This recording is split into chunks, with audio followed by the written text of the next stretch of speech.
Welcome, everybody, to Midday Magazine for this Friday, November 1st, 2024. Have your host, James J. Malouf, here. In part two today at 4:30, we're going to welcome in our friend Rhonda James from the Aging and Disability Resource Center of Central Wisconsin. Looking forward to talking with her. Right now, on the phone line, we have with us Wisconsin State Representative Scott Krug. Scott, thank you so much for joining us.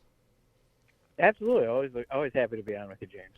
What we're going to do right now is wrap up our candidate series where we've been interviewing each candidate for our local offices. And what I've been doing is doing the same thing that WFHR has done for 80 plus years. I've asked each of our candidates the same questions. I do no follow-ups. We give them the equal amount of time and then kind of go on. And with our representative, where we had Senator Teston on and Representative Krug, we have a little extra time with them. So we'll take a beat and we'll kind of get to the rest of the conversation there. But to start off, Scott, could you tell us, especially to those that may not know out there, I know you've done this a number of times, but give us a little bit of your backstory, if you will, Scott.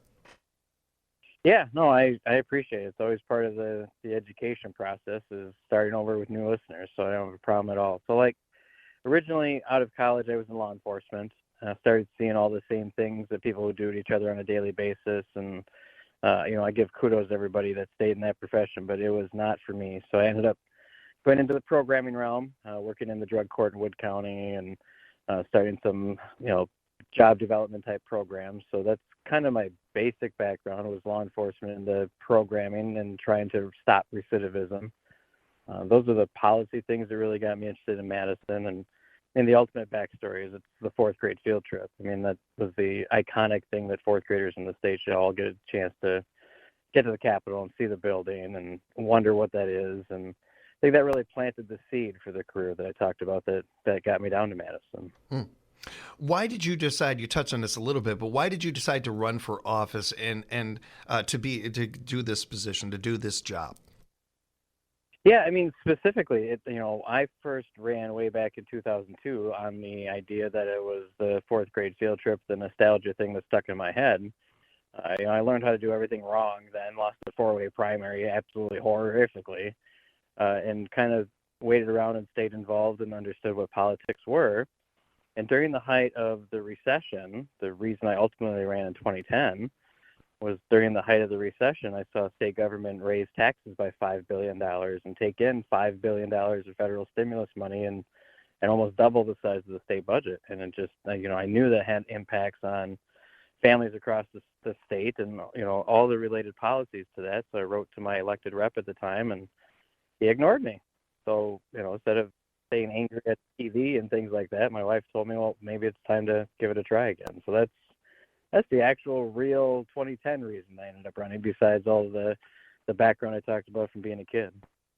Scott, what qualifies you? How do you feel you specifically can best represent this area?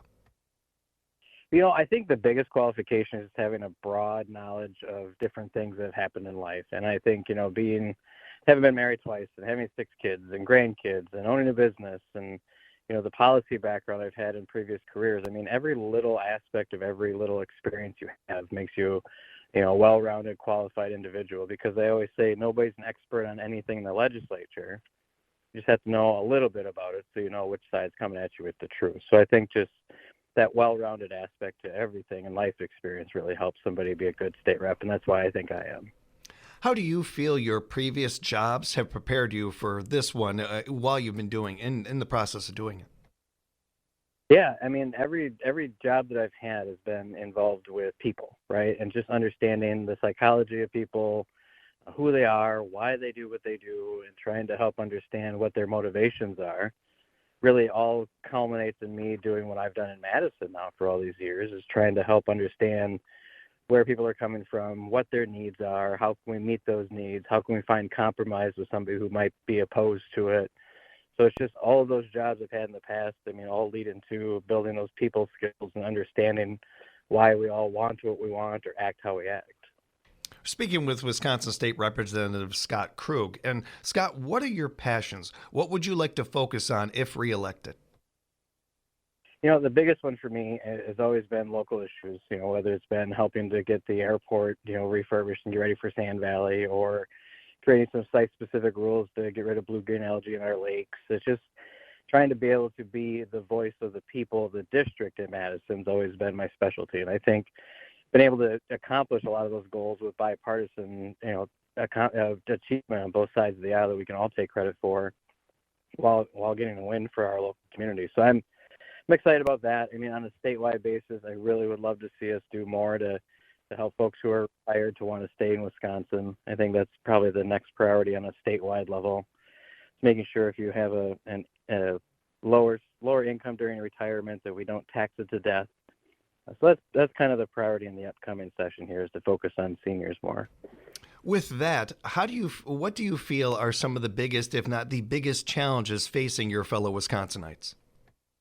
I mean, right now, 100%. I mean, I'm knocking on doors not only everywhere in the district, but around the state, and everybody's talking the same thing. And it's just the cost of our society today, the inflation, the things that lead to it, the decisions that government can be involved in to help alleviate that. Second, a lot of people are talking, obviously, federal issues more than state issues at our doors even, because sometimes it gets confusing. So you hear a lot about, immigration and how that actually affects us at a state level is more on, pricing of housing, safety in our communities. I mean, all those things that are federal issues, we do have a hand in at the state in one way or another. So we try to help out with those things. I think that's kind of what the folks are asking us to do in the next legislative session.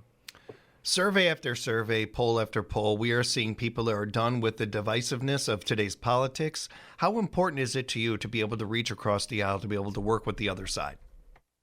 Yeah, I mean, best I can say to their concerns is amen. Like, it's one of the things that's most frustrating about this job is that after you're done doing the business of the day, when the cameras are on, all the individuals and all the players that you hear about on TV or see in the news, they're all talking to each other as normal human beings. So I really set forth as the chair of campaigns and elections this year to kind of get us back to that point where we do all remember that we're actually all there for the same reason, for the improvement of our state, for the citizens of Wisconsin, and trying to quit questioning people's motives as much as we have done in the past has been really nice to see happen this last legislative session, because it's something I've done with almost every bill I've written, is look out for that bipartisan approach to get it done. But I think on a wider scale, we all have to take a focus on that. You are running to represent the 72nd District. How would you best describe the district?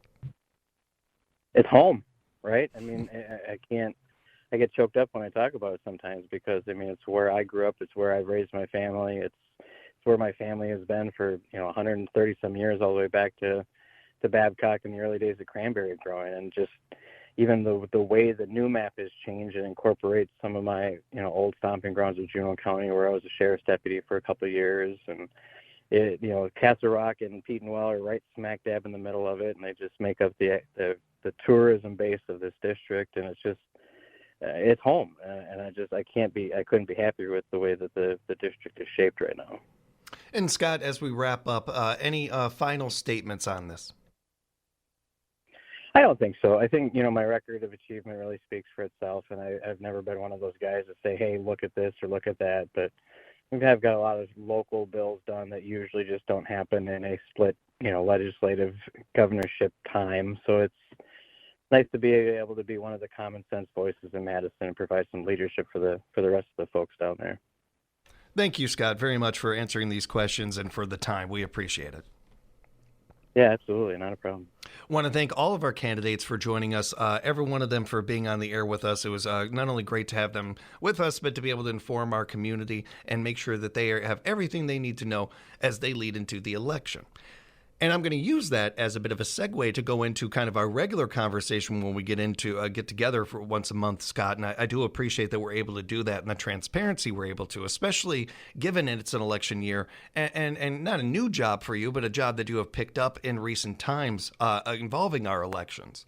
Can we get into that a little bit? Yeah, I'll tell you this. So I am out knocking on doors Monday through Saturday all over the state of Wisconsin, while still being the chairman of campaigns and elections in one of the most contentious presidential races in history. So literally my day-to-day, James, is I'll walk and do doors for about 15, 20 minutes, then somebody will call me from somewhere in the state where they're having a question about elections, where I'll stand on a street corner in the middle of Altoona and have to call a county clerk in Dane County or Milwaukee County just to get an answer, which I am so glad people are asking ahead of time about. Or if they just had a question at the polls to be an accusatory, they're calling to ask, well, what's this about? So dynamic this cycle compared to 2020, where we saw a lot of the waiting until after election day to bring up concerns and issues. Now everybody's open, honest up front. Everybody knows everybody's watching each other, and we are actually having a really smooth election cycle. The first 2 weeks of early in-person voting and all the absentee voting that's gone on, we're about 2 million votes in out of 3.5 million registered voters right now. What are some of the main things that you are hearing from people, questions that are being asked, or concerns that you are seeing and addressing? Yeah, and like I said, I can't tell you how many places I've been where everybody is talking about just the cost of living in America and trying to fulfill their basic needs at this point. And it's crazy. It's not hyperbole. I don't do this during campaign season for a purpose because everybody thinks it's a campaign speech sometimes. But when you hear people using those phrases and those terminologies, like I can't afford this and I can't afford that, you start seeing a theme everywhere around the state. So those are, we pick up on that one the most. Second is abortion policy. A lot of people ask at the doors what an individual candidate's position on that is. So I think those are probably the top two that I hear at the doors everywhere, every day. Mm-hmm. Other than that, sometimes go ahead. I'm sorry, Scott. I was speaking more so to the election, but I appreciate the answer. I appreciate hearing those things. It's always good to hear what you're hearing, talking with people and everything. But as far as the election goes, it seems like one of the things that you're finding is communication with our clerks and the importance of that and strengthening that. Yeah, and I've been saying on social media all the way through is that, hey, if you have a question about elections or you're seeing some numbers about something, let's call people and find out what the answers are, because this whole last year and a half or almost 2 years as chair of that committee have built up all these relationships where even, Tuesday night, a state rep from up north texted me a picture of something she saw somewhere with Dane County. So I called the Dane County clerk and said, hey, Scott, what's going on with this? He's like, yeah, this is what happened. So within 10 minutes of somebody raising the concern, I got to a clerk and got an answer back to the individual, and it's really put out a lot of fires that have happened, here and there with one-off situations across the state. Where you have, all of these clerks across the state all doing the super best they can with, massive numbers of in-person early voters. There's going to be some quirks still because people are people, but it's just on the other end of it, there's other people that can help answer those questions. So it's been great to take those concerns and answer them right away. And how are you feeling compared to, as you mentioned, 2020 or years past, other election cycles going into this election, the confidence, how you feel going into this election? Yeah, I think, after 2020, there's no secret that, confidence was at an all-time low because there were so many people that had heard about this or heard about that. So I think, throughout the last 4 years, not just the 2 I've been chairman, but we've seen people play into that fear and cause it to get worse. But then we've also seen the side that we're taking now where we're trying to answer questions, be openly communicative, just make sure everybody's comfortable. So I still say there's a level of folks who have a distrust, but my goal here on election night in 24 is to prove them that, everything is copacetic and we're good to go in our election system, because it's always worked in Wisconsin up until that COVID election. And nobody's had real questions about our process before. There's something happening here that is bothersome to me as somebody who genuinely enjoys politics and loves democracy. As one of the bigger things that I can say that I love unquestionably in life is our democracy and the way we run things. And there's something that I've been noticing and I'm picking up. I got in more fights than I can count in before I was 10. I grew up in a bit of a violent way. And when I moved up here to Wisconsin, it was a bit of culture shock and I had to adapt. And it took me, I'm not proud of this, but it took me into my early 20s to realize I walked around everywhere with my fists clenched. And if I walk around all day with my fists clenched, I'm probably going to get in a fight. I had to learn to stop doing that. If we jump on things before they even happen, we oftentimes are going to make things happen, or could create things that don't even need to be. And right now, we are seeing a lot of people making plans for November 6th, and not good things, and things that hurt our democracy.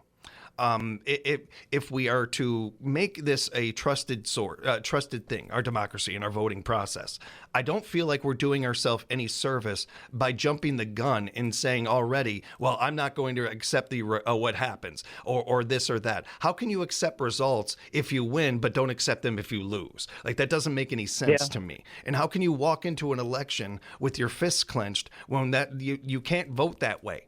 You got to you can't go into anything this way, but walking into an election, this one this big, feels like we're walking around with our fists clenched.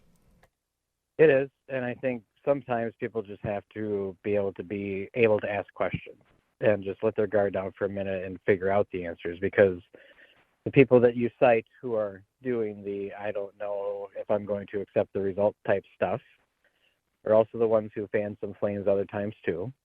So it's just a matter of trying to ignore those things as best you can and just get the information yourself from a trusted source. That's the best I can tell people, is just take a breath, give somebody a call that knows something. It doesn't have to be me. It could be your county clerk. It could be your city clerk, your municipal clerk. I mean, there are people that run these elections that you can trust, and especially in central Wisconsin. It's beyond reproach. So there may be questions here, questions there, but when anybody asks me what's our election system like here, it is 100% rock solid. Like, there's no question. I trust all of my clerks here in central Wisconsin to do the absolute letter of the law and get the job done.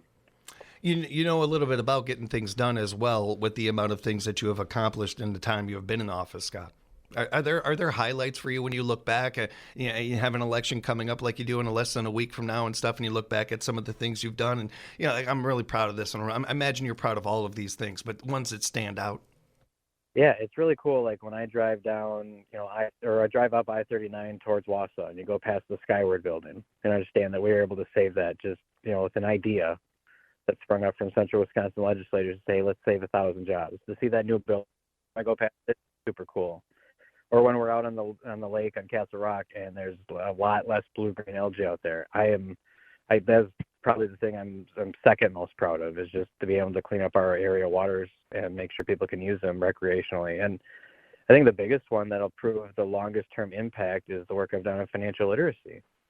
Just say every school in the state has to have some hand in their curriculum to help people understand how this relates to their everyday life and their finances, because so many people fall behind because they sign up for a free credit card at a Brewers game, and people don't understand the impact of those things sometimes. So yeah, it should all start at home, but sometimes when the last generation didn't have the information to pass on, we've got to figure out a way to do it. So our schools have stepped up amazingly on financial literacy. I mean, there are a lot of cool things about this job.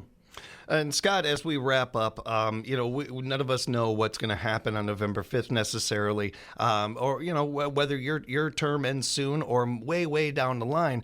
Certainly like to plan for the future and like to plan ahead a little bit. And one of the things I've been trying to do is get Scott to talk a little sports with me whenever he's on the air. Maybe we get him on our sports show, and you can co-host our sports show with us or something like that. I'm ready. I've been warming the pipe. Yeah. World Series, man. That World Series was pretty amazing. Even without having one of our local teams in it and having these big conglomerates in there, it was a little bit of a letdown, I think, in some ways. But man, they gave us a wild fifth inning. Yeah, that was crazy. Like, I mean, to see the Yankees and Dodgers in a World Series, no matter what you think of those teams, it's iconic, right? I mean, that's the coolest type of World Series. It's like Kansas City and St. Louis. The Mets versus the Yankees. I mean, there's a few World Series combinations. They're always cool, and Dodgers Yankees will be that. But just showed how lazy the Yankees are. Oh. Like, it's just so much money. Maybe they make too much money. They just don't want to try every play. It's like, I don't get it. But you see those younger, hungrier teams, and the Dodgers are just a bunch of scrappy players who ended up becoming superstars of their own. And then you add in Freddie Freeman and Shohei. It's like, oh, come on. The Dodgers seemed like they were playing like they hadn't won a title in 15, 20 years. Like, it felt like to me like they were hungrier than New York was. New York almost seemed like relieved to get there, where the Dodgers were kind of like, oh, work ain't done. Well, we've got work to do. Certainly to Freddie Freeman. Freddie Freeman doing all that on a bum ankle. I think the Padres really motivated the Dodgers. I mean, the Padres were coming hard. So, I mean, I thought the Padres had this whole thing wrapped up earlier in the postseason, but that's really what sparked the Dodgers to destroy the rest of the the games after those first 4 with San Diego. So certainly shift gears into football season, of course, and get ready for that, or get into that. And got a big one coming up this weekend, Detroit and Green Bay. That is going to be well, all eyes will be on that.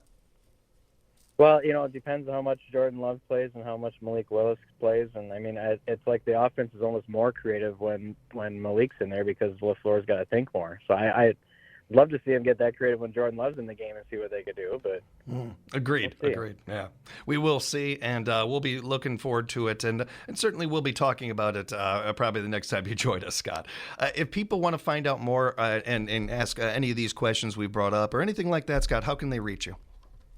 Yeah, cell phone's like almost always on. It's 715-323-3293. And just a final last plug, like Tuesday night, election night, even if you're just bored, just keep an eye on my Facebook. I'll be updating races regardless of where you stand on them. So we'll be putting numbers out, and we'll have a party out at the Ridges to Carl rove all these numbers up. It's my favorite part of the election cycle. So looking forward to that. Yeah, I'll be paying attention. And as always, appreciate the time, Scott. Safe travels out there. We'll talk again real soon. Yeah, sounds good. Take care. We'll have more Midday Magazine coming up for you right here at 97.5 FM, 1320 AM, WFHR, locally grown radio.